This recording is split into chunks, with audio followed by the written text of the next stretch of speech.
આજ તો તમારા ભાઈએ ધબધબાટીનો ઢોલ વગાડી દીધો.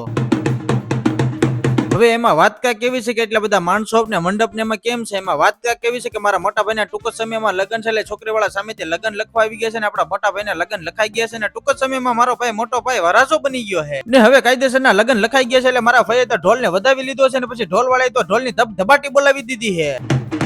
ને પાછા ઘરના લગ્ન હોય એટલે થોડીક વાર આપણે પોરો તો ન જ ગાડલા ને ઓશિકા જ ફેરવવાના હોય ને મારા બોસ કોઈ દી ગાડલા ને ઓશિકા નોડી અને આપણે વ્યવસ્થિત કરવામાં રાખી દીધા છે. અમરેન્દ્ર બાહુબલી યાની કી મેં આજે તો તમારા ભાઈ નીકળ્યા ગાડલા જ હારી લીધા છો. હજી તો એક કામ પીત્યું નહીં તો બીજું કામ આવી ગયું. એટલે હું ને મારા ડીકુભાઈ જે છે ગામમાં એક વસ્તુ લેવાના, ડીકુભાઈ ને પછી સ્પેશિયલ મીઠાઈની આઈટમ નો કારીગર છે, એટલે આપણે મીઠાઈની કટિંગ કરવા આપણે રાખી દીધા છે ને સાથે સાથે મોટા કારીગર એવડા મારા માસાને મીઠાઈની કટિંગ માં રાખી દીધા છે. પછી મીઠાઈ શાખવા તમારા ભાઈને ઉભો કરી દીધો છે ને મીઠાઈ આપણે શાખી લીધી છે ને જોરદાર ની ખતરનાક બની ગઈ છે ને બપોરના 12 વાગી ગયા છે ને મહેમાન અને ગામજનોને બધાને આપણે જમાડી દીધા છે. હવે છેલ્લે બધાને જમાડી દીધા છે. હવે તો ખાલી અમારા હારે ત્યાંનો વારો છે એટલે અમે હારવાર જમી લીધું છે. હવે તો રીતિ રિવાજ પ્રમાણે આપણે બનાવીને આખી ઢેફલી ખવડાવી દીધી છે. એટલે એ હાવ અમને અડધી કલાકમાં તો મંડપ બધું ખોલી નાખ્યું એવું લાગ્યું કે અહીં કઈ હતું જ નહીં હમણાં થોડીક વાર પહેલા. વિડીયો ગમ્યો હોય તો લાઈક શેર સબસ્ક્રાઇબ કરી નાખજો.